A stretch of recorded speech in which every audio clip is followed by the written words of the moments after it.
ஜனங்கள் பார்ப்பாங்க, இந்த இந்த ஐயா வந்து சொல்றதெல்லாம் உண்மையா இருக்குது, அவங்க ஜெபம் பண்ண காரியம் நடக்குது, அவன் நம்ம உயர்த்த உயர்த்த உயர்த்த ஜனங்கள் என்ன செய்யப்படுவாங்க, அவர் பக்கமா இழுக்கப்படுறாங்க.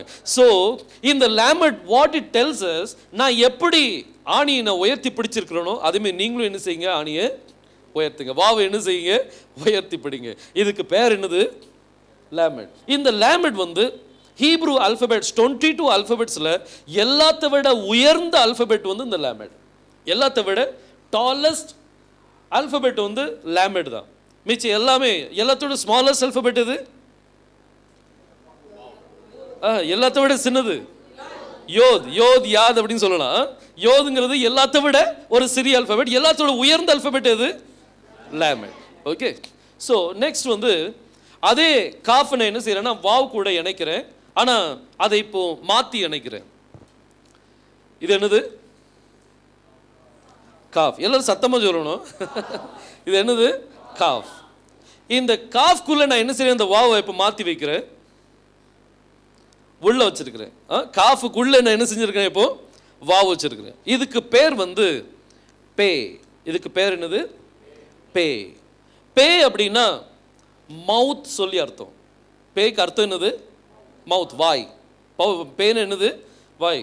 இங்கிலீஷில் ஹீப்ரூவில் வாய்க்கு என்ன சொல்லுவாங்க அப்படின்னு கேட்டால் நீங்கள் என்ன சொல்லணும், பே. வாய்க்கு என்ன சொல்லுவாங்க, பே. இந்த பே என்ன சொல்லுது நம்மகிட்ட, யாராவது சொல்லுங்க பார்க்கலாம். லேமடை பற்றி நம்ம எல்லாம் சொன்னோம். நீங்கள் இந்த சிஸ்டர் ரொம்ப அருமையாக சொன்னாங்க, கர்த்தர் என்னுடைய லேமட் அப்படின்னு சொன்னாங்க, லார்ட் இஸ் மை லேமட் அப்படின்னு சொன்னாங்க. பியூட்டிஃபுல்லாக இருந்துச்சு. பாருங்கள், இதே மாதிரி நிறைய காரியம் நம்ம லார்ட் இஸ் மை செப்பர்ட் அப்படிங்கிறதுலையும் பாருங்கள், என் கோலும் அப்படி தடியும் என்ன செய்யும், தேற்றும். அப்போ லேமட் என்ன செய்யும், நம்மளை தேற்றும் அப்படிங்கிறத பார்க்கலாம். பாருங்கள், இப்படி இப்போ இந்த பே நம்மகிட்ட என்ன சொல்லுது, யாரோ டீகோட் பண்ண முடியுமா?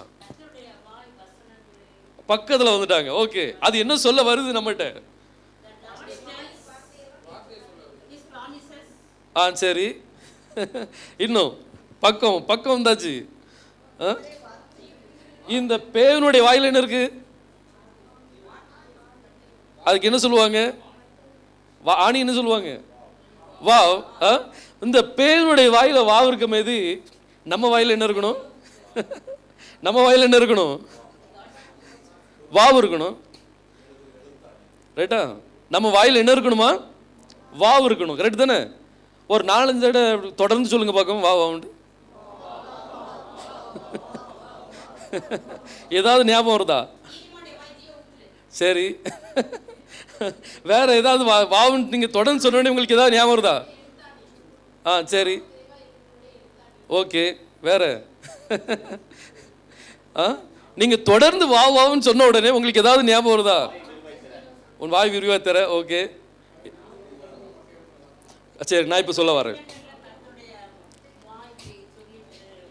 கர்த்தருடைய வாய் இதை சொல்லிட்டு, ஓகே, நான் இப்போ ஒரு கருத்து சொல்ல பாருங்க. ஒரு கானானிய ஸ்திரீ வந்து கர்த்தர்கிட்ட வந்தா, வந்து கேட்ட, கர்த்தாவே, என் பிள்ளை வந்து ரொம்ப கஷ்டப்பட்டு இருக்கா, பிசாசினால் பாதிக்கப்பட்டிருக்கிறா, நீர் எப்படியாவது என்னுடைய மகளுக்கு என்ன செய்யணும், சுகத்தை கொடுக்கணும்னு சொன்னோடனே கர்த்தர் சொன்னார், பிள்ளைகளோட அப்பத்தை நாய்க்கு போட மாட்டேன்னு சொன்னார். அப்போ யூத ஜனங்களுக்கு புரஜாதிகள் வந்து எப்படி காணப்படுறாங்க, எந்த மிருகம் மீது காணப்படுறாங்க, நாய் மீது. அதாவது நம்மெல்லாம் யாரா, நாய் 50 எடுங்க, நம்ம அப்படி தான் ட்ரீட் பண்ணுவாங்க. அவங்க நம்மளை பார்க்கும்போது அவங்க நம்ம நாய் அப்படிங்கிற மாதிரி ட்ரீட் பண்ணுவாங்க. ஆனால் கானானி ஸ்திரீயும் விடலை. அவள் சொன்னா, அந்த மேஜிலிருந்து விழுந்த துளிக்கே என்ன செய்யும், சாப்பிடுமே அப்படின்னு சொன்னோன்னே கர்த்தர் பார்த்து அவனுடைய விசுவாசம் பெரியுது, அவன் விசுவாசத்தின்படி என்ன செய்யட்டும், நடக்கட்டும் அப்படின்னு சொல்லி சொன்னார். ஆக கடவுது அப்படின்னு சொல்லி சொன்னார். பாருங்க, இந்த நாய்க்குட்டிகளுக்கும் கர்த்தர் என்ன செய்யறார், அந்த காரியத்தை கொடுக்குற ஒரு கிருபை என்ன செய்யறா கொடுக்குறார். நாய்கள் சொல்லும்போது ரொம்ப வருத்தப்பட வேண்டாம், நம்ம எல்லாம் அசுத்தமான மிருகங்கள் தான். கர்த்தர் நம்மளை என்ன செய்யறார், பரிசுத்தப்படுத்துறார். நம்ம ஒரு காலத்தில் நம்மளுடைய சுவாபங்களை பார்த்தோம் அப்படின்னா, நாய் தன் கக்கினதுக்கே தின்னும் அப்படின்னு சொல்லும் போது எத்தனையோ தோட நம்ம பாவத்தில் விழுந்து அதே பாவத்தில் விழுந்து என்ன செய்வோம், வருவோம். ஆனால் கர்த்தர் இந்த நாட்களில் கர்த்தர் என்ன செய்யற, நம்மளை ஸ்டெடியாக உட்கார வைக்கிறாரு, ஒரு பரிசுத்தப்படுத்தி நம்மளை என்ன செய்யற நிற்கார வைக்கிறார். பாருங்க, பேதுரு ஜெபம் பண்ணிட்டு இருக்கும்போது மேல இருந்து ஒரு தட்டி இறங்கி வந்துச்சு, அடிச்சு புசி அப்படின்னு சொன்னார். உடனே சொன்னா, அசுத்தமானது என் வாய்க்குள்ள போனது இல்லையே கர்த்தாவே, நான் சுத்தமாக்குனது நீ எப்படி அசுத்தம்னு சொல்லலாம். இவர் நம்மளை எப்படி என்ன செஞ்சிட்டார், சுத்தப்படுத்தின பிறகு யாரும் நம்மளை என்ன செய்ய முடியாது, அசுத்தம்னு சொல்ல முடியாது. ஆனா இஸ்ரவேல் ஜனங்கள் நம்மளை பார்த்து என்ன சொல்லுவாங்க, நாயின்னு சொல்லுவாங்க. இந்த நாய்க்கு ஒரே ஒரு எழுத்து தெரிஞ்சா போதும். என்ன எழுத்து, வாவ். வாங்கிற வார்த்தை தெரிஞ்சா போதும். யோசுவா இது கானானுக்குள்ள எத்தனை பேர் போனாங்க? 2 பேர், யோசுவாவும் காலேபும். காலேபுக்கு அர்த்தம் என்ன? யார் சொன்னா? அப்புறம் தான் கரெக்டாக சொன்னாங்க. காலேபுக்கு அர்த்தம் என்னது? நான் சொல்லனா யோசிப்பேன், யாராவது தன்னுடைய பிள்ளைகளுக்கு அப்படி பேர் வைப்பாங்களா? ஆனால் அந்த காலேபுடைய அம்மா எப்படி இவனுக்கு இந்த பேர் வச்சாங்க, நாயின்ட்டு எப்படி பேர் வச்சாங்க? ஏன்னா யூதர்கள் அந்த பேர் என்ன செய்ய மாட்டாங்க, யூஸ் பண்ண மாட்டாங்க. அப்போ இவங்க எப்படி வைத்தாங்க பாருங்க. அந்த கானானுக்குள்ள போறது யார் போவா அப்படின்னா நாய்க்குட்டிகள் என்ன செய்யும், போகும். அந்த நாய்க்குட்டிகள், பரிசுத்தமாக்கப்பட்ட நாய்க்குட்டிகள் யாரு? நம்ம தான் என்ன செய்யும். அதனால தான் சொன்னேன், இந்த ஒரு வார்த்தை வாவுங்கிறது தெரிஞ்சா போதும், நம்ம அங்க என்ன செய்யலாம். அந்த இம்பார்ட்டன்ஸ், இந்த வாவுக்குள்ள இம்பார்ட்டன்ஸ் தெரிஞ்சா போதும், நம்ம அந்த ராஜ்யத்துக்குள்ள என்ட்ரி. அந்த வாவ் இம்பார்ட்டன்ஸ் இஸ்ரவேல் ஜனங்களுக்கு தெரியாது. இஸ்ரவேல் ஜனங்களுக்கு தெரியாது. இஸ்ரவேல் ஜனங்கள்ட்ட போய் வாவ் மேசியாவை குறிக்குது, வாவ் ரட்சிப்பை குறிக்குது, வாவ் ஹீலிங்கை குறிக்குது, வாவ் ஏசாயா 53ஆம் அதிகாரத்தை குறிக்கு அப்படின்னு நீங்க சொன்னீங்கன்னா அவங்க என்ன சொல்லுவாங்க தெரியுமா? ஏசாயா 53ஆம் அதிகாரம் மேசியா பற்றினதே கிடையாதுன்னு சொல்லுவாங்க. அவங்க சொல்லுவாங்க ஏசாயா 53ஆம் அதிகாரம் எசேக்கியேல் தீர்க்கதரிசி பற்றி சொன்னது அப்படின்னு சொல்லுவாங்க. நீங்க என்ன சொல்வீங்க? அவங்களுக்கு அந்த வாவுக்குள்ளது தெரியல. தெரிந்திருந்தா, ஆனா ஒரு காலத்துல தெரியும். கர்த்தர் அவங்களுடைய கண்களை திறப்பார். அப்போ கேட்பாங்க, கர்த்தாவே உங்களுடைய கரத்தில் இந்த வடுகள் ஏது அப்படின்னு கேட்பாங்க. அப்போ கர்த்தர் சொல்லுவார், என்னுடைய நண்பன் வீட்டில் நடந்ததுப்பா. அப்போதான் அந்த ஆணியனுடைய வெளிப்பாடு அவங்களுக்கு என்ன செய்யும், கிடைக்கும். அப்போதான் வாவனுடைய வெளிப்பாடு அவங்களுக்கு என்ன செய்யும், கிடைக்கும் பார்த்துருங்க. ஆனா இந்த நாட்களில் கர்த்தர் நம்மளுக்கு என்ன செஞ்சிருக்கிறார், அதை கொடுத்து வைத்திருக்கிறார். பாருங்க, வேதம் இந்த வார்த்தை நம்மளுக்கு என்ன சொல்லுதுன்னா, பே அதாவது வாய். இந்த வாய்க்குள்ள எப்படி வாவ் இருக்கோ அதேமே நம்ம வாயில என்ன இருக்கணும், வாவ். அதாவது வேதம் சொல்லுது, வாசிங்க ஒரு வசனம், மல்கியா 2ஆம் அதிகாரம் 7ஆம் வசனத்தை வாசிங்க. மல்கியா 2ஆம் அதிகாரம் 7ஆம் வசனம். ஆசாரியனுடைய உதடுகள், ஆசாரியனுடைய உதடு என்ன செய்யணுமா, அறிவை காக்க வேண்டும். அவன் வாயில என்ன தேடுவாங்களாம், வேதம். அவன் வாயில் என்ன செய்யணும் இருக்கணும், நம்ம வாயில் என்ன இருக்கணும், வேதம் இருக்கணும். வேதத்தை ஹீப்ருல என்ன சொல்லுவாங்கன்னா தோரா அப்படின்னு சொல்லுவாங்க. தோரா அப்படின்னா என்னது, லா, வேதம். சங்கீதக்காரன் சொல்றார், வேதம் குறைவற்றது, the law is perfect. அதாவது தோரா is perfect அப்படின்னு சொல்றார். இந்த உலகத்தின் சட்டத்தில் ஓட்டைகள் உண்டு, ஆனால் கர்த்தருடைய சட்டத்தில் ஓட்டை கிடையாது. இந்த லாவை என்ன சொல்லுவாங்கன்னா தோரா அப்படின்னு சொல்லுவாங்க. தோராவை கொஞ்சம் நம்ம டீகோட் பண்ணி பார்ப்போமா? ஏன் அதை தோரான்னு சொல்லப்பட்டிருக்கு? ஏன் தோரான ஏதாவது ஒரு அர்த்தம் இருக்கணும்ல. இதை கொஞ்சம் நம்ம 5 ஆகமங்கள், அதாவது ஆதியாகமோ, யாத்திராகமோ, லேவியராகமோ, எண்ணாகமோ, உபாகமோ, இந்த 5 புஸ்தகங்கள் சேர்ந்ததுதான் என்னது, தோரா. அதை ஏன் தோரான்னு சொல்லணும்? நம்ம கொஸ்டின் அதுதான். இப்போ ஒரு இது பெண்ணுன்னு சொல்லியாச்சுன்னா இதை ஏன் பெண்ணுன்னு சொல்றோம் அப்படிங்கிறது நம்மளுக்கு என்ன செய்யணும், தெரியணும். இப்போ இந்த தோரால மொத்தம் 4 ஆல்பபெட் இருக்குது. எத்தனை ஆல்பபெட் இருக்கு? 4 ஆல்பபெட். முதல் ஆல்பபெட் தாவ். என்னது, தாவ். தாவ் அப்படின்னா ஹீப்ருல 22வது ஆல்பபெட். ஹீப்ருல எத்தனாவது ஆல்பபெட்? 22வது ஆல்பபெட். அடுத்தது ஓ. ஓ உச்சரிப்பு எதுக்கு வரும், வாவ். அடுத்தது ஆரே, அதாவது ரெஷ். அடுத்தது ஹெச். ஹெச் ஹே. இப்போ பாருங்க, வாவுங்கிறது நம்மளுக்கு தெரியும். வாவ் எது, ஆணி, நேல். அது எப்படி எழுதுவாங்க ஏன்ஷியன் ஹீப்ரூல? ஏன்ஷியன் ஹீப்ரூல எப்படி எழுதுவாங்க, ஒய் மீதி போடுவாங்க. ரைட்டா, ஒய் மீதி என்ன செய்வாங்க, போடுவாங்க. அடுத்தது ஹே. ஹே ஏன்ஷியன் ஹீப்ரூல எப்படி எழுதுவாங்க, ஒரு மனிதன் 2 கரத்தையும் உயிர்த்தினது போல என்ன செய்யும், காணப்படும். அப்படிதான் எழுதுவாங்க. அதுக்கு அர்த்தம் என்னது, பிஹோல்ட், அதாவது பார் அப்படின்னு சொல்லி. இப்போ தாவ் ஏன்ஷியன் ஹீப்ரூல அவங்க எழுதக்கூடிய விதம் என்ன அப்படின்னா சிலுவை சின்னம் போடுவாங்க. தாவுக்கு எப்படி போடுவாங்க, சிலுவை சின்னம். அந்த சைன் தாவ் அப்படின்னா சிலுவை சின்னத்தை என்ன செய்வாங்க, போடுவாங்க, கிராஸ். அடுத்து ரெஷ் அப்படின்னா தலை. ரெஷ்னா என்னது, தலை. தலை மாதிரியே வரைவாங்க. அது ரெஷ் என்னது, தலை. அதை தலை மாதிரியே என்ன செய்வாங்க, வரைவாங்க. இப்போ RESH, RESH, ரெஷ். ரெஷ்ன்னு சொல்லியாச்சுன்னா தலை அப்படின்னு சொல்லி அர்த்தம் வரும். So 4 alphabet. ஒன்று தாவ், அடுத்தது வாவ், அடுத்தது ரெஷ், அடுத்தது என்னது ஏ. இந்த 4 எழுத்து சேர்ந்தது என்னது தோரா. இப்போ தோரானா நம்ம யோசிக்கணும், இப்போ கர்த்தரை கேட்கணும், கர்த்தாவே தோரானா என்ன, எனக்கு அதை என்ன செய்யும் டீகோட் பண்ணி தாரும். சிலுவை, ஆணி, அடுத்தது என்ன தலை, அடுத்தது என்னது பார், அடுத்தது என்னது பார். சிலுவையில் ஆணினால் அடிக்கப்பட்ட தலையை என்ன செய்யுங்க பாருங்க. தலை வந்து யாரு, தலை வந்து யாரு மேசியா. மேசியா தானே யாரு தலை, நம்மளுக்கு சபைக்கு தலை யாரு, கிறிஸ்து தான் யாரு சபைக்கு தலை. அப்போ சிலுவையில் ஆணினால் அடிக்கப்பட்ட தலையாகிய மேசியாவை நீங்க என்ன செய்யுங்க பாருங்க. அப்போ தோரா, இந்த 5 ஆகமங்களும் தோரான்னு சொல்லப்படுது. இந்த தோரா எதை வெளிப்படுத்துது அப்படின்னா சிலுவையில் அடிக்கப்பட்ட மேசியாவை தான் என்ன செய்யும் அது வெளிப்படுத்தும். நீங்க ஆதியாகமத்திலிருந்து உபாகமம் கடைசி அதிகாரம் வரைக்கும் நீங்க வந்து மெடிடேட் பண்ணீங்க அப்படின்னா அது எதை பற்றி தான் சாட்சி சொல்லும், உங்களுக்கு டெஸ்டிமனி கொடுக்கும். சிலுவையில் ஆணினால் அடிக்கப்பட்ட மேசியாவை பற்றி தான் என்ன செய்யும் உங்களுக்கு சாட்சி கொடுக்கும். இப்போ நம்ம டீகோடிங் பண்ணிட்டோம். இதுக்கு வசனம் எங்க இருக்கு? 1 கொரிந்தியர் 2ஆம் அதிகாரம் 2ஆம் வசனம். இயேசு கிறிஸ்துவை சிலுவையில் அறையப்பட்ட அவரே அன்றி வேறொன்று உங்களுக்குள்ளே அறியாதிருக்க தீர்மானித்திருக்கிறேன். அப்ப நம்ம எதை மட்டும் அறிஞ்சா போதும்? சிலுவையில் அறையப்பட்ட அவரை மட்டும் அறிந்தா போதும் அப்படின்னு சொல்லி பவுல் சொல்ல. அதாவது சுருக்கமா சொல்ல போனா நீங்க தோராவை மட்டும் நீங்க அறிஞ்சா போதும். தோராவுக்கு ஆவிக்குரிய அர்த்தம், இந்த டீகோடிங்ல அர்த்தம் என்னது? சிலுவையில் அடிக்கப்பட்ட மேசியாவை நீங்க என்ன செய்யுங்க பாருங்க. பாருங்க எவ்வளவு அருமையான ஒரு தோராலே கர்த்தர் எவ்வளவு காரியங்களை வைத்திருக்கா பாருங்க. நீங்க ஒவ்வொரு வார்த்தையும் டீகோட் பண்ணிட்டு அதனுடைய மீனிங் வந்து நீங்க என்ன, அதனுடைய ஆன்சர் ரைட்டா ராங்கிறது வசனத்தை என்ன செய்யணும் நீங்க தேடணும். கிடைக்கிறது வரைக்கும் அதை டிஸ்க்ளோஸ் பண்ணாதீங்க. கிடைக்கிறது வரைக்கும் டீகோடிங் என்ன செய்யக்கூடாது, டிஸ்க்ளோஸ் பண்ணக்கூடாது. ஒருவேளை தப்பா இருந்ததுன்னா நம்மளுடைய ராங் இன்டர்பிரேஷன் வந்து எல்லாத்தையும் என்ன செய்யறோம் போயிடும். அதனால எது வரைக்கும் அதுக்குள்ள ஒரு வசனம் உங்களுக்கு கிடைக்கலையோ அது வரைக்கும் அதை மௌனமா உங்க மனசுக்குள்ள வைக்கிறது நல்லது. அதை தியானிச்சுக்கிட்டே என்ன செய்யணும் இருக்கணும். சரி, இப்போ இந்த தோரா, அதாவது நம்மளுடைய வாயில என்ன இருக்கணுமா? வேதம் இருக்கணும். வேதம் என்னது? தோரா. தோரா என்ன சொல்லுது?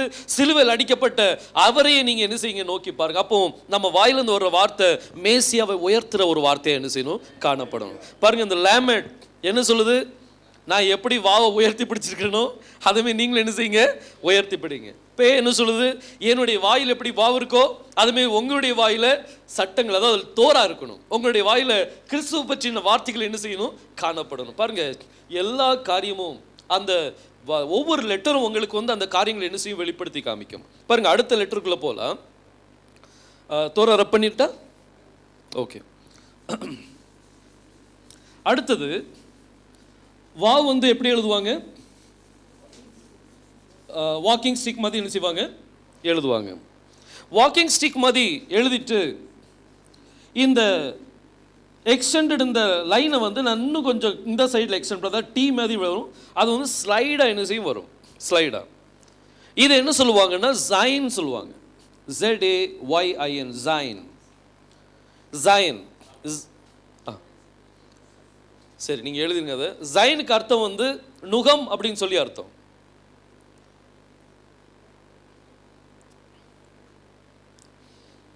இந்த ஜைன் வந்து 7வது அல்பபெட். ஜைன் வந்து எத்தனாவது அல்பபெட்? 7வது அல்பபெட். இது நுகம் அப்படின்னு சொல்லி சொல்லுவாங்க. ரைட்டா? இது அப்படியே உங்க மனசுல என்ன செய்யுங்க வைத்துக்கொள்ளுங்க. ஜைன். ஜைன் வந்து இதுல என்னதான் இருக்கு? வாவ் இருக்கு. வாவ் இல்லாத அல்பபெட்டே உங்களுக்கு கிடைக்காது. அந்த வாவை லைட்டாக நம்ம எக்ஸ்டெண்ட் பண்ணியிருக்கிறோம். அதனால அதை என்ன சொல்கிறோம்? அதை ஜைன் அப்படின்னு சொல்லி சொல்லுவோம். இப்போ நான் Jain and wow, Jain and wow இந்த ரெண்டையும் நான் என்ன செய்ய போறேன்? இப்போ இணைக்க போகிறேன். வாவ் வந்து இந்த இடத்துல நான் லைட்டாக டில்ட் பண்ணுறேன். ஜைன் இது மேலே நான் வைக்கிறேன். வாவ் எப்படி எழுது பாருங்க, எப்படி எழுதியிருக்கேன் பாருங்க. வாவ் வந்து நான் இந்த இடத்துல கர்வ் பண்ணியிருக்கிறேன். ஜைன் இது மேலே என்ன செஞ்சுருக்கிறேன் வைத்திருக்கிறேன். இதுக்கு பேர் வந்து ஐன். AYIN ஐன். ஐன் அப்படின்னா கண் அப்படின்னு சொல்லி அர்த்தம். ஐன் என்ன அர்த்தம்? கண். ஐனுக்கு என்ன சொல்லுவாங்க? கண். பேன் என்னது? வாய். கைக்கு என்ன சொல்லுவாங்க? கைக்கு என்ன சொல்லுவாங்க? சரி ஒரு சின்ன ஒரு காரியம் பண்ணுவோமே, பார்ட்ஸ் ஆஃப் த பாடி சொல்லுவோமா ஹீப்ரூவில்? ஹீப்ரூவில் பார்ட்ஸ் ஆஃப் த பாடி சொல்லலாமா? சரி. கைக்கு என்ன சொல்லுவாங்க? யாது. தலைக்கு என்ன சொல்லுவாங்க? ரெஷ். தலைக்கு என்ன சொல்லுவாங்க? ரெஷ் சொல்லுவாங்க. வாய்க்கு என்ன சொல்லுவாங்க? பெயின் சொல்லுவாங்க. உள்ளங்கைக்கு என்ன சொல்லுவாங்க? காஃப்னு சொல்லுவாங்க. கிட்டத்தட்ட ஓரளவு நம்ம பார்ட்ஸ் ஆஃப் த பாடி என்ன செஞ்சுட்டு இருக்கோம்? படிச்சுக்கிட்டு இருக்கிறோம். இது எல்லாம் இந்த அல்ஃபபெட்ஸ் முடிக்கும் போது பார்ட்ஸ் ஆஃப் த பாடி நல்லாவே சொல்ல ஆரம்பிச்சிருவீங்க நீங்கள். பாருங்க, கருத்து அது எல்லாமே இதுக்குள்ளே அடங்கியிருக்கு. இப்போ ஐன் அப்படின்னு சொல்லியாச்சுன்னா அது எதை குறிக்குது? கண்ணை குறிக்குது. கண்ணுன்னு என்ன? கண்ணுக்கு என்ன சொல்லுவாங்க ஹீப்ரூவில்? எல்லாம் சேர்ந்து சொல்லுமா? ஐன். ஐன். இந்த கண் எதனால உருவாக்கப்பட்டிருக்குது? எதனால உருவாக்கப்பட்டிருக்கு? வாவ். எதோ செய்யப்பட்டிருக்குது? வாவ். அப்போ நம்ம கண் எதை பார்க்கணும்? வாவை பார்க்கணும். அதாவது ஏசாயா 53ஆம் அதிகாரத்தில் இருக்கிற அந்த மேசியாவை நம்ம என்ன செய்யணும்? பார்க்கணும். நம்மளுடைய கண்கள் அது மேலே என்ன செய்யணும்? நோக்கமாக இருக்கணும். நம்மளுடைய கண்கள் வேற இங்கே என்ன செய்யக்கூடாது? போகக்கூடாது. இந்த கண் இரத்தத்தினால் தோய்க்கப்பட்ட ஒரு கண்ணை என்ன செய்யணும்? காணப்படணும். பாருங்க, யோபு சொல்றாரு, நான் என் கண்ணோடு என்ன செய்கிறேன்? உடன்படிக்கை பண்ணுகிறேன் அப்படின்னு சொல்றாரு. பாருங்க, அந்த உடன்படிக்கை நம்ம இந்த கண்ணோடு பண்ணணும். என்ன சொல்லணும் அப்படின்னா, இந்த கண் கர்த்தாவே உம்மை மாத்திரம் என்ன செய்ய நோக்கி பார்க்கும். பவுல் சொல்றாரு, சிலுவையில் அறையப்பட்ட அவரை என்று வேற ஒன்று உங்களுக்குள்ள அறியாதிருக்க தீர்மானிக்கிறேன். கர்த்தர் சொன்னார், பூமியின் எல்லையில் எங்கும் உள்ளவர்களை என்னை நோக்கி, யாரை நோக்கி பார்க்கணுமா? அவரை நோக்கி பாருங்க, அப்பொழுது என்ன செய்வீங்க? ரட்சிக்கப்படுவீர்கள். அப்போ நம்மளுடைய கண், அதாவது ஐன் எதை நோக்கி இருக்கணும்? வாவை நோக்கி என்ன செய்யணும்? காணப்படணும். பாருங்க, லேமட் எல் உச்சரிப்பு, பே இதுக்கு பி உச்சரிப்பு வரும். ஐனுக்கு உச்சரிப்பு கிடையாது. ஐன் வந்து சைலண்ட். ஐன் வந்து என்னது? சைலண்ட். அதுக்கு உச்சரிப்பு இல்லை. அதுக்கு வவல்ஸ் ஏதாவது பாயிண்டிங் கொடுத்தீங்கன்னா அதுக்கு ஏதாவது உச்சரிப்பு என்ன செய்யும்? வரும். அதுக்கு இல்லாமல் உச்சரிப்பு என்ன செய்யாது? வராது. சரி, அடுத்தது இது என்னது? வாவ். லைட்டாக ஸ்லாண்ட் பண்ணியிருக்கிறேன். லைட்டாக அதை என்ன செஞ்சுருக்கிறேன்? கொஞ்சம் அப்படி இதை பண்ணியிருக்கிறேன். இந்த வாவில் நான் இந்த இடத்துல ஒரு லைட்டாக ஒரு கோடு போடுறேன். இந்த அல்பபெட் பேர் வந்து கிம்மல். இது பேர் என்னது? இதுக்கு என்ன சொல்லுவாங்க? கிம்மல். எல்லாரும் சேர்ந்து சொல்லுவோமா? கிம்மல். ஓகே. இப்போ இந்த கிம்மலை பார்க்கும்போது நல்லா பாருங்க, கிம்மலை நல்லா பாருங்க. பார்க்கும்போது ஒரு ஆள் நடக்கிற மாதிரி இல்லை? ஒரு ஆள் வந்து என்ன செய்கிறாங்க? எப்படி நடக்கிற மாதிரி என்ன செய்யுது இருக்குது? அதாவது நம்மளுடைய நடவோட பாவனைகள் எல்லாமே யாரை வெளிப்படுத்தணும்? வாவை என்ன செய்ய? இயேசு கிறிஸ்து என்ன செய்யணும்? வெளிப்படுத்தணும். அதாவது வாவை என்ன செய்யணும்? வெளிப்படுத்தணும். ஏசாயா 53ஆம் அதிகாரத்தை என்ன செய்யணும்? வெளிப்படுத்தணும். நம்மளை பார்க்கும் போதே ஜனங்கள் சொல்லணும், வாவ் நடந்து வருதுப்பா. யார் நடந்து வரா? வாவ் நடந்து வராங்க. நம்மளை பார்க்கும் போதே ஜனங்கள் சொல்லணும், இவன் தான் உண்மையான கிறிஸ்தவங்க. இந்த வாவ் அது நமக்குள்ள வந்து இறங்கிச்சு அப்படின்னா, இந்த வாவ், அதாவது இன்னும் ஒரு சில காரியங்கள் சொன்ன, இந்த வாவுடைய இம்பார்ட்டன்ஸ் இன்னும் சொன்னேன்னா நீங்கள் ரொம்ப ஆச்சரியப்படுவீங்க. இந்த வாவ் உங்களுக்குள்ள வந்து இறங்கிச்சு அப்படின்னா ஹீலிங் பவர் உங்களுக்குள்ள ஆட்டோமேட்டிக்காக கிரியேட் ஆகும். நீங்கள் நடந்து போகும்போதே நிலப்பட்ட மாத்திரத்தில் எல்லாரும் என்ன செய்வாங்க? எல்லாரும் நடந்து போகணும். எழுந்து நடன்னு சொன்னால் என்ன செய்யணும்? அவங்க நடக்கணும். அப்படிப்பட்ட ஒரு வல்லமையை இந்த வாவுக்குள்ள கர்த்தர் என்ன செய்கிறார்? வைக்கிற பாருங்க. ஒவ்வொரு அல்பபெட்டும் ரொம்ப இம்பார்ட்டன்டான ஒரு அல்பபெட். பாருங்க, இந்த இந்த 5 அல்பபெட், இந்த 4 அல்பபெட்டை நீங்கள் பார்த்தீங்க அப்படின்னா எல்லாத்துலேயுமே 5 அல்பபெட்டில் என்ன இருக்குது? வாவ் இருக்குது. வாவ் இல்லாத அல்பபெட்டே இல்லை. இப்போ நான் சப்போஸ் இந்த வாவனை எடுத்துட்டேன்னு வைங்க, எல்லாத்துலேயும் இந்த வாவை எடுத்துடலாம். எல்லாத்துலேயும் வாவை எடுத்துடுறான். அல்பபெட் இருக்கா? அப்போ வாவ் இல்லை அப்படின்னா அல்பபெட் இல்லை. அதாவது ஹீப்ரு அல்பபெட் இல்லை. ஹீப்ரு அல்பபெட் இல்லாட்டி இஸ்ரவேல் ஜனங்கள் இல்லை. இஸ்ரவேல் ஜனங்கள் இல்லை. அப்போ எல்லாமே எதில் அடங்கி இருக்குது? வாவில் தான் என்ன செய்யுது? அடங்கி இருக்கு. அதனால தான் சொன்னேன், இந்த வாவ் உங்களுக்கு புரிஞ்சுட்டு அப்படின்னா உங்களுக்கு எல்லா அல்பபெட்டும் உங்களுக்கு என்ன செஞ்சிடும்? புரிஞ்சிடும். பாருங்க, இந்த அல்பபெட் இப்போ யோத் வந்து நம்ம எழுதும் போது எப்படி எழுதுவோம்? எப்படி ஒரு வளைவு கொடுப்போம்? எல்லாத்த விட சிறிய அல்பபெட். இந்த அல்பபெட்டை கொஞ்சம் நீங்க பெருசா எழுதுனீங்கன்னு வைங்க, இந்த மாதிரி பெருசா எழுதுனீங்க அப்படின்னா இதை என்ன சொல்லுவாங்கன்னா ரெஷ் அப்படின்னு சொல்லுவாங்க. ரெஷ்னா என்னது? ஹெட், தலை. ரெஷ்னா என்னது? தலை. ரெஷ் வந்து யோத் வந்து சின்னதாக எழுதுவாங்க, ரெஷ் என்ன செய்வாங்க? பெருசாக எழுதுவாங்க. ரைட்டா? ஸோ அதை என்ன சொல்லுவாங்க? ரெஷ்னா ஹெட். அதை ரோஷ் அப்படின்னு சொல்லுவாங்க. ஏன்ஷியன் ஹீப்ரூவில் வந்து ரோஷ்ன்னு சொல்லுவாங்க. மாடர்ன் ஹீப்ரூவில் அது என்ன சொல்லுவாங்க? ரெஷ் அப்படின்னு சொல்லுவாங்க. ஸோ ரெஷ் வந்து இது எதை குறிக்குது? தலையை குறிக்குது. நம்ம இதுவரைக்கும் எத்தனை அல்பபெட் படிச்சிட்டோம் தெரியுமா? நான் இப்போ அழிச்சிட்டு நான் திரும்ப ஒரு தடவை என்ன செய்ய போகிறோம், நம்ம சின்ன ஒரு டெஸ்ட் வைக்க போகிறோம். அதாவது யாருக்கு எந்தெந்த அல்ஃபபெட் புரிஞ்சுட்டு அப்படின்னு சொல்லி என்ன செய்ய போகிறோம், பார்க்க போகிறோம். பார்க்கலாமா? எல்லாம் படிச்சுட்டு ஒரு டெஸ்ட் கண்டிப்பாக வேணும்ல. விசுவாசத்தை பற்றி நல்லா கேள்விப்பட்ட பிறகு கர்த்தர் ஒரு டெஸ்ட் வைப்பார். இந்தாப்பா டெஸ்ட்டில் நீ பாஸ் ஆறியான்னு பார்ப்போம். முதல்ல தாவீது சொன்னார், தாவீது ஒரு பெரிய பரீட்சைக்குள்ளே போக வேண்டி இருந்துச்சு. ஆனால் அதுக்கு முன்னாடி கர்த்தர் ஒரு ட்ரைனிங்கில் கொடுத்தார். சிங்கம் வந்து என்ன செஞ்சுட்டு ஒரு ஆட்டுக்குட்டியை தூக்கிட்டு ஓடிச்சு. உடனே பின்னாலே ஓடுதான் பார்த்துடுங்க. அந்த என்ன சொல்லுவாங்க, கல்லை என்ன கேட்டபிலிட்டி எடுத்துட்டு அவன் நேரம் ஓடி போய் சிங்கத்தை அடித்து வாயிலேருந்து என்ன செஞ்சான், பிடுங்கிட்டு வந்தான். அடுத்தது கரடி வந்துச்சு. கரடி என்ன செஞ்சான், முறியடித்தான். இவனுக்கு தெரியாது எதுக்கு இப்படிலாம் நடக்குன்னு சொல்லி. That was for a purpose, ஒரு பர்பஸ். அவனுடைய ட்ரைனிங் அங்கே நடந்துட்டு இருக்குது. கடைசியாக அவன் ட்ரெயினுடைய முடிவில் ஒரு பெரிய பரீட்சை வந்து பாருங்க, கோலியாத் வந்து நின்றுட்டான். அந்த கோலியாத் அடிக்கிறதுக்குள்ள சவுல் எல்லாம் மிரண்டு ஓடிட்டாங்க. ஆனால் இவன் என்ன செஞ்சான் அப்படின்னா, 5 கல். இவனுக்கு பட்டையெல்லாம் தேவையில்லை, சிங்கத்தையே நான் அடித்தேன், இவன்லாம் ஏமாத்திரம் அப்படின்னு சொல்லிட்டு வெறும் கல்லை மட்டும் எடுத்துட்டு, சிங்கத்திலிருந்து பாதுகாத்த தேவன் இந்த கோலியாத் என்னை என்ன செய்வார், பாதுகாப்பார்னு சொல்லி ஒரு கல் எடுத்து அவன் என்ன செஞ்சான், முறியடித்தான். பாருங்க, அதே போல இப்போ ஒரு சின்ன ஒரு டெஸ்ட் நம்மளுக்கு நம்ம என்ன செய்வோம் பார்க்கலாம். சரி, நான் எல்லாத்தையும் அழிச்சிடுறேன். இது சின்ன டெஸ்ட் வைக்கும்போது யாரும் உங்கள் புக்கை பார்க்காதீங்க. புக்கை பார்த்து யாரும் ஆன்சர் சொல்லாதீங்க. ஏன்னா புக்கை பார்த்து ஆன்சர் சொன்னால் எல்லா ஆன்சரும் கரெக்டாக வந்துடும்.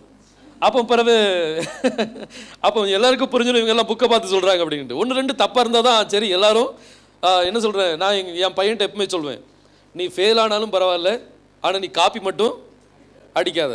அதனால அவன் என்ன செய்வானோ உத்தமமாக படிப்பான். சரி, ஃபெயில் ஆனாலும் அப்போ நம்மளை என்ன செய்ய மாட்டாங்க, ஏச மாட்டாங்க. ஆனால் நம்ம முயற்சி பண்ணுவோம் அப்படின்னு சொல்லி முயற்சி பண்ணுவாங்க. எத்தனை பேர் காப்பி அடித்தாலும் அவங்க என்ன செய்ய மாட்டாங்க, காப்பி அடிக்கும். அதே மாதிரி நம்ம தப்பாக இருந்தாலும் பரவாயில்ல, யாரும் ஒன்றும் சொல்ல மாட்டாங்க. ஆனால் காப்பி மட்டும் என்ன செய்யக்கூடாது.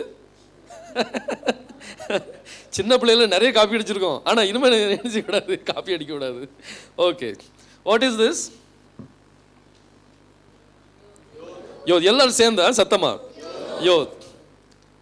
இது என்னது? ரெஷ். இது என்னது? ஹே. எல்லாரும் சேர்ந்து சொல்லுங்க, ஹே. ஓகே, இது என்னது? வாவ். இது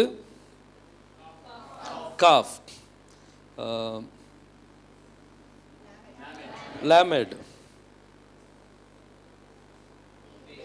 பே. ஜைன். ஜைன். ஜைன். ஐன்.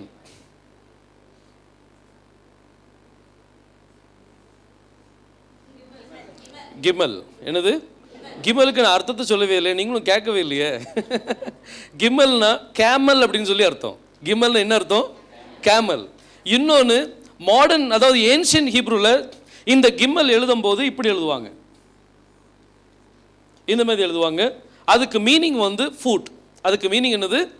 ஃபுட், பாதம். பாதத்துக்கு என்ன சொல்லுவாங்க? கிம்மல் அப்படின்னு சொல்லுவாங்க. ஏன்ஷியன் ஹீப்ரூவில் அது என்ன சொல்லுவாங்க? கிம்மல் அப்படின்னா ஃபுட் அப்படின்னு சொல்லி அர்த்தம். ஓகே, ஸோ இப்போ டோட்டல் நம்ம எத்தனை அல்ஃபபெட் பார்த்துட்டோம்? டோட்டல் 10 அல்ஃபபெட் நம்ம என்ன செஞ்சுருக்கிறோம், பார்த்துருக்குறோம். இந்த 10 அல்ஃபபெட் உங்கள் மனசில் நல்லா பதிஞ்சிட்டுன்னு நான் விசுவாசிக்கிறேன். பதிஞ்சிட்டா பதியலையா? நல்லா பதிஞ்சிட்டலாம். இனிமே வந்து நம்ம என்ன செய்ய போகிறோம்னா, இன்னும் 12 அல்ஃபபெட் இருக்குது. ஆனால் அதுக்கு முன்னாடி ஒரு வவல்ஸ் நம்ம என்ன செய்ய போகிறோம், பார்க்க போகிறோம். வவல் பாயிண்டிங் எப்படி பண்ணணும், எப்படி ஏ உச்சரிப்பு எப்படி வரும், இ உச்சரிப்பு எப்படி வரும், அதெல்லாம் தெரிஞ்சதானே நம்ம வாசிக்க முடியும். இல்லாட்டி மொட்டையை நான் வந்து ஒரு வார்த்தை நான் எழுதி போட்டேன் அப்படின்னா அவங்களால என்ன செய்ய முடியாது, வாசிக்க முடியாது. சரி, நம்ம பார்க்கலாம். இப்போ வவல்ஸ் நம்ம பார்க்கலாம்.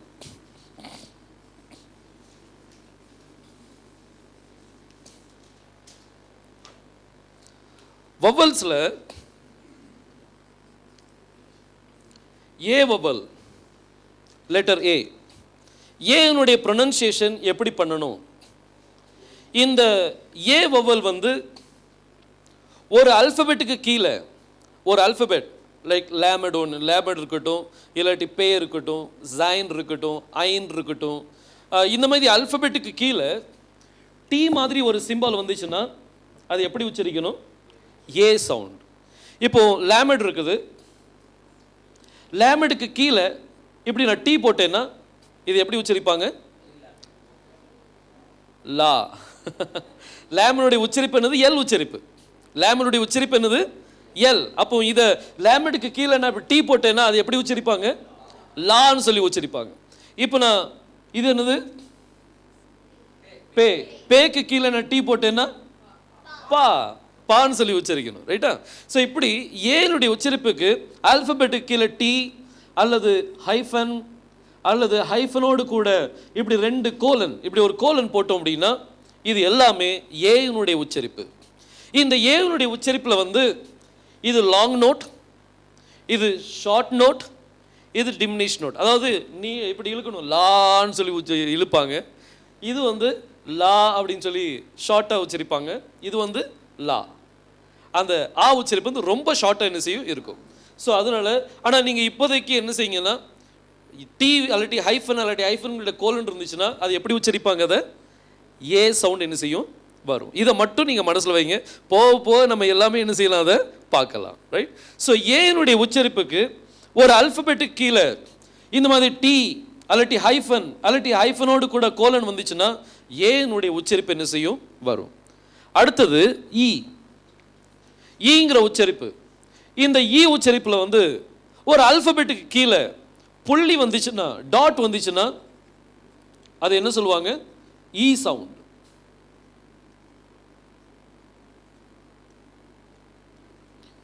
இ சவுண்ட் வரும். புள்ளி வந்துச்சுன்னா என்ன சவுண்ட் வரும்? என்ன சவுண்ட் வரும்? இ சவுண்ட். இப்போ லேமட்டுக்கு கீழே ஒரு புள்ளி வந்துச்சுன்னா லே. லே. இன்னும் பேக்கு கீழே ஒரு 2 புள்ளி வந்துச்சுனாலும் பே, பி, அந்த பேங்கிற உச்சரிப்பு வரும். இப்படி இந்த ஈங்கிற உச்சரிப்பு அதில் என்ன செய்யும், அதில் வரும் பார்த்துட்டுங்க. ஸோ ஏங்கிற உச்சரிப்புக்கு டி ஹைஃபன் அல்லாட்டி ஹைஃபனோடு கூட கோலன் வரும். ஈங்கிற உச்சரிப்புக்கு டாட் வந்துச்சுன்னா என்ன வரும்? ஈங்க. ஒவ்வொரு இதுக்கும் ஒவ்வொரு வேர்டு உண்டு. இப்போ இதுக்கு பட்டான்னு சொல்லுவாங்க, இதுக்கு சிகோல்னு சொல்லுவாங்க. ஒவ்வொரு இதுக்கும் ஒவ்வொரு வேர்டு, ஒரு வேர்டு சொல்லுவாங்க அதுக்கு. ஆனால் நம்ம அதெல்லாம் பார்க்கணும்னா ரொம்ப கன்ஃபியூஸ் ஆயிரும், அப்படி பவுன்சர் ஆயிரும். படித்ததெல்லாம் என்ன செஞ்சிருவோம், மறந்துடும். ஒரே நாளில் இதெல்லாம் போட்டோம் அப்படின்னா இப்போ எல்லாமே என்ன செஞ்சிடும், கிளாஸ் முடியும் போது என்ன படித்தோங்கிறதே மறந்துட்டோம் அப்படின்னு நினைப்போம் நம்ம. ஸோ அதெல்லாம் நம்ம பார்க்க போகிறதில்ல. வவல்ஸில் வந்து ஏ பாயிண்டிங் இ பாயிண்டிங் எப்படி அப்படிங்கிறத நீங்கள் என்ன செய்யுங்க, மனசில் வச்சுடுங்க. ஹல்லேலூயா. கர்த்தருடைய பரிசுத்த நாமத்துக்கு மகிமை உண்டாகட்டும். நம்ம இதுவரைக்கும் டோட்டல் எவ்வளவு நம்ம பார்த்துருக்குறோம்? 10 அல்ஃபபெட்டு 2 வவல் பாயிண்டிங்ஸ் நம்ம பார்த்துருக்குறோம். ரைட்டா? இப்போ நம்ம ஒரு காரியம் நாங்கள் வரைஞ்சி போட போகிறேன். நீங்கள் அதை பார்த்துட்டு என்னன்னு சொல்லுங்கள். ஓகே?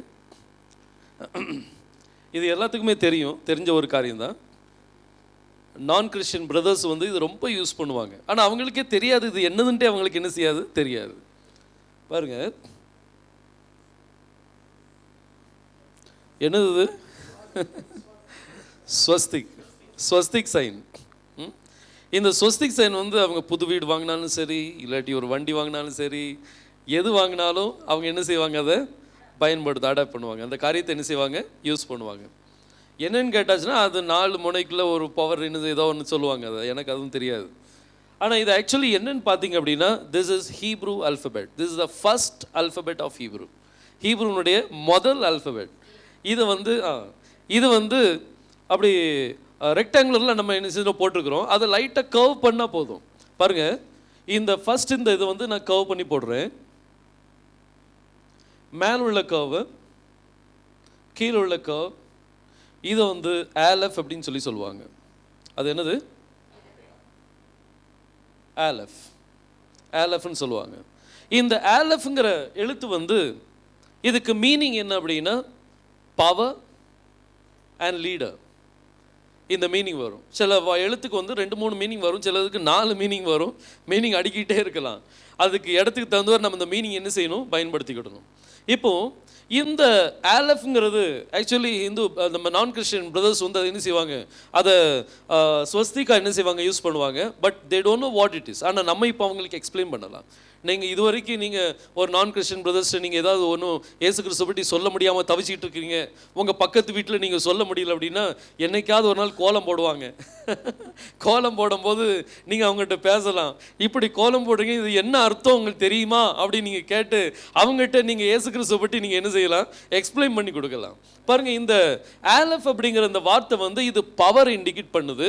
அதே சமயம் லீடர் அப்படிங்கிற அந்த வார்த்தையும் என்ன செய்யும், இண்டிகேட் பண்ணும். இந்த ஆலஃப்ல நல்லா பார்த்தீங்கன்னா ஹீப்ரூ ஸ்காலர்ஸ் இந்த ஆலஃபை 3 பாகமாக என்ன செய்வாங்க, பிரிப்பாங்க. இது வந்து முதல் பாகம், இது வந்து 2வது பாகம், இது வந்து 3வது பாகம். இப்படி 3 பாகமாக இது என்ன செய்வாங்க, பிரிப்பாங்க. இந்த கோடு வந்து இந்த ஃபர்ஸ்ட் பாகம் வந்து இந்த கோட்டுக்கு மேலே இருக்கிறதுனால திஸ் இஸ் கால்ட் அப்பர் யோத். அது என்ன சொல்லுவாங்க, அப்பர். அந்த கோட்டுக்கு மேலே இருக்கிறதுனால அது என்ன சொல்லுவாங்க, அப்பர் யோத் அப்படின்னு சொல்லுவாங்க. இந்த வளைவு வந்து கோட்டுக்கு கீழே இருக்கிறதுனால இதை லோவர் யோத் அப்படின்னு சொல்லுவாங்க. இது என்னது, லோவர் யோத். இந்த அப்பர் யோத் அண்ட் லோவர் யோத் இதை இன்னும் டெமான்ஸ்ட்ரேஷன் பண்ணும்போது அவங்க என்ன சொல்லுவாங்கன்னா, அப்பர் யோத் வந்து அது பரலோக காரியத்தை குறிக்கும், லோவர் யோத் வந்து அது பூமிக்கு அடுத்தவைகளை குறிக்கும் அப்படின்னு சொல்லி அவங்க என்ன செய்வாங்க, இண்டி பண்ணுவாங்க. இந்த அப்பர் யோத் அண்ட் லோவர் யோத் இந்த 2 காரியம் இணைக்கிறது என்ன அப்படின்னா வாவ். இந்த 2 இணைக்கிறது என்னது, வாவ். நடுவில் கோடு வருது, அது என்னது, வாவ். இந்த வாவை நீங்கள் எடுத்துட்டீங்க, இந்த ஆலஃப்க்கு மீனிங் என்னது, பவர். ஆலஃப்க்கு மீனிங் என்னது, பவர்.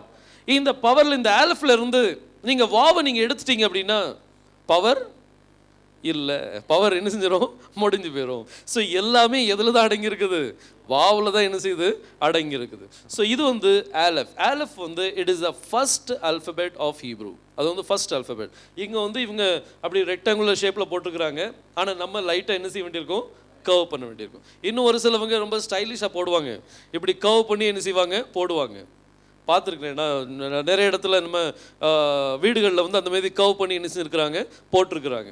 ஸோ இது வந்து this is the first alphabet. இது உங்கள் மனசில் நான் இது நல்ல ஞாபகத்தில் வச்சுடுங்க, எல்லா இடத்துலையும் பயன்படுத்தக்கூடிய ஒரு காரியம். கர்த்தர் சொன்னார்ல, நான் அல்ஃபாவும், அது கிரீக்கில் வந்து அல்ஃபாங்கிறது முதல் எழுத்து, ஓமேகாங்கிறது கடைசி எழுத்து. அது இங்கிலீஷில் சொல்ல போனால் I am A to Z அப்படின்னு